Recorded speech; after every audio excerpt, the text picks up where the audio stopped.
ऐश्वर्या जल्दी से आपके पास आते हुए, पीएम का इंतजार किया जा रहा है, 6 बजे पहुंचेंगे नरेंद्र मोदी यहाँ पर, और उसको लेकर किस तरह की तैयारियां हैं जरा जल्दी से दिखा दें आप। चित्रा, जल्दी से आपको दिखाती हूँ यहाँ पे जिस तरीके के नारे लग रहे हैं बीजेपी हेडक्वार्टर्स के अंदर, नरेंद्र मोदी के नाम के नारे लगाए जा रहे हैं। नरेंद्र मोदी, ये जो जीत है ये नरेंद्र मोदी की वजह से है, आपको लगता है? पूरे भारतीय जनता पार्टी के कार्यकर्ताओं की वजह से है, और नरेंद्र मोदी जी का जो करिश्माई नेतृत्व है वो कार्यकर्ताओं के अंदर स्फूर्ति भर देता है। आज गुजरात की जनता ने दिखा दिया है कि देश की जनता को विकास चाहिए, फ्री नहीं चाहिए। तो ये जो आपको यहाँ पे नजर आ रहा है चित्रा, जो आपको आवाज नजर आ रही है, मोदी मोदी, यहाँ पे लोग गाना बजा रहे हैं, नरेंद्र मोदी के नाम के नारे लगाए जा रहे हैं, झंडे भी आपको यहाँ नजर आएंगे, तालियां बजा रहे हैं लोग। ये सब जो है नरेंद्र मोदी के लिए, और सब उत्सुकता से इंतजार कर रहे हैं कि प्राइम मिनिस्टर नरेंद्र मोदी दिल्ली में यहाँ पे बीजेपी हेडक्वार्टर्स में कब आए। चित्रा, बिल्कुल जबरदस्त तरीके से उत्साह, उमंग, उल्लास इस वक्त भारतीय जनता पार्टी के कार्यकर्ताओं में देखने को मिल रहा है। अर्पिता, मैं फौरन आपके पास आऊंगी, जल्दी से जरा सूरत का हाल जान लेते हैं। 16 विधानसभा की सीटें, वहां का क्या है हाल? पंकज, किस तरह की तस्वीरें भी आप दिखाएंगे? और सूरत जहां पर प्रधानमंत्री का रोड शो हुआ था, जबरदस्त तरीके से आम आदमी पार्टी ने एक तरीके से अरविंद केजरीवाल का रोड शो करके ये बताने की कोशिश की थी कि हम भी हैं, लेकिन आम आदमी पार्टी के तमाम दावों की कम से कम गुजरात में हवा निकलती हुई दिखाई दे रही है।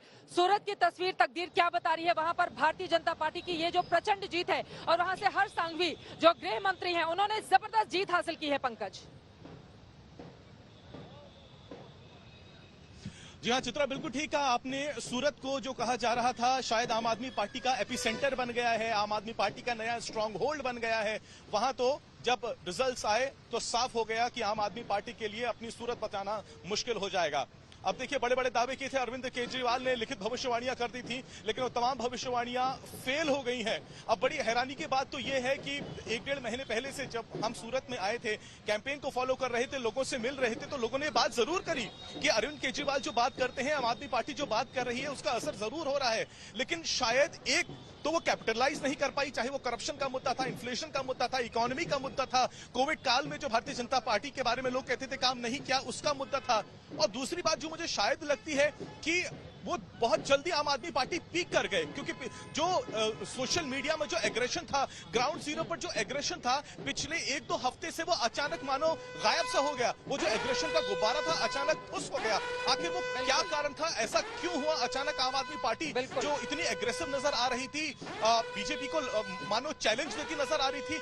ये तो अब विश्लेषण की बात रही कि क्या हुआ, लेकिन दूसरी तरफ मैं ये भी कहना चाहूंगा कि कांग्रेस का अब आलसपना कह लीजिए या उसकी लेजीनेस कह लीजिए, मुद्दे थे ग्राउंड जीरो पर, लेकिन कांग्रेस कैपिटलाइज नहीं कर पाई। और जैसा कि मैं डे 1 से कह रहा था, ग्राउंड जीरो पर जो महसूस हो रहा था, नंबर 1 जो फैक्टर है गुजरात के चुनाव में, सूरत जो बातें आपकी ओर से कही जा रही हैं, देखिए कांग्रेस पार्टी ने ऐसा लग रहा है कि पूरी तरह से सरेंडर कर दिया गुजरात के इलेक्शन में। 1990 में कांग्रेस पार्टी का बुरा हाल था जब सिर्फ उसने 33 सीटें जीती थी, लेकिन इस बार तो उससे भी गई गुजरी स्थिति में कांग्रेस पहुंच गई है अपनी 16 सीटों के साथ। लेकिन प्रचंड जीत है भारतीय जनता पार्टी की, सेलिब्रेट कर रहे हैं कार्यकर्ता। अर्पिता आर्या मेरी सहयोगी जुड़ी हुई है बीजेपी दफ्तर से। अर्पिता, सुबह से आप यहाँ पर अलग अलग तस्वीरें अपने कैमरे में कैप्चर कर रही हैं। इस वक्त आप जहाँ पर मौजूद हैं, आसपास किस तरह का उल्लास देखने को मिल रहा है बीजेपी के भीतर, और कितनी देर में प्रधानमंत्री पहुंचेंगे उसको लेकर क्या है जानकारी?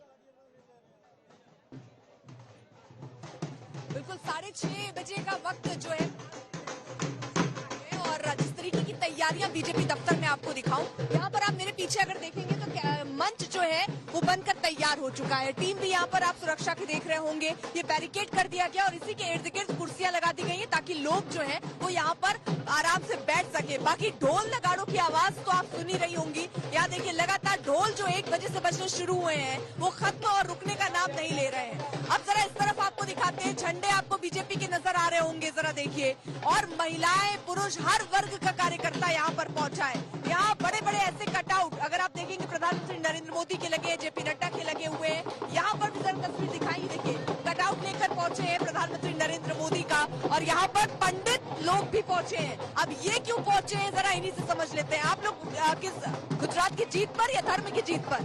धर्म की जीत पर। हम पार्टी तो एक अलग है, लेकिन आज जो जीत हुई है वो धर्म की जीत हुई है। आप क्यों कह रहे हैं धर्म की जीत? क्योंकि जब आपसे बात हो रही थी आप कह रहे हैं ये बीजेपी की नहीं, धर्म की जीत। धर्म की जीत है। धर्म क्योंकि बीजेपी धर्म से जुड़ी हुई है। जो धर्म से जुड़ा होता है वह धार्मिक ही कहलाया जाता है, क्योंकि धर्मेव भतवंती धर्मेव रक्षत रक्षता अभ्युत्थानम यदा धर्म तदात्म्यम सृजामः। जो मनुष्य धर्म के साथ रहता है और उसके साथ सदैव जीत होती है। और ये गुजरात की जीत नहीं है, ये आगे के 2024 ये दिल्ली का 2024 जी 2024 बिल्कुल 2024 के लिए है। ये सनातन धर्म की जीत है। ठीक है अर्पिता। ये मोदी जी को राष्ट्र को संगठित करने की जीत है। पहले जो लोग हिंदू कहने में शर्म करते थे, जो दुर्भाग्यवश कहते थे हम हिंदू हैं, आज वो भारत यात्रा के लिए भी हिंदू हिंदू मंदिरों में दर्शन करते हुए घूम रहे हैं। बिल्कुल ये सनातन धर्म की जीत है, वैदिक संस्कृति की जीत है और प्रधानमंत्री जी की विकास की जीत है और ये 2024 की तैयारी है। आज हमारी बम्पर जीत। आप बीजेपी के कार्यकर्ता हैं? हाँ जी, मैं सोनिया ठाकुर दिल्ली से, और इतना हर्ष और उल्लास है कि हमें गुजरात में बहुत बम्पर जीत हुई है और नारी शक्ति ने बढ़ चढ़ के हमें वोट दिया है। तो हमारे नरेंद्र मोदी जी राष्ट्रीय नेता हैं। ठीक है अर्पिता, मैं फौरन लौटूंगी आपके पास। उल्लास में है इस वक्त भारतीय जनता पार्टी के कार्यकर्ता और उसके पीछे वजह भी है। देखिए, गुजरात का यही मॉडल दिखाकर 2014 में भारतीय जनता पार्टी ने केंद्र में अपनी सरकार बना दी थी और एक बार फिर से गुजरात का यही मॉडल दिखाकर 2024 को जीतने की तैयारी है। प्रचंड जीत, प्रचंड जनादेश है गुजरात की जनता का और यकीनन ना भूतो ना भविष्य। इसी वजह से भारतीय जनता पार्टी के कार्यकर्ता बेहद उत्साह में इस वक्त नजर आ रहे हैं। चारों तरफ उल्लास का माहौल इस वक्त देखने को मिल रहा है।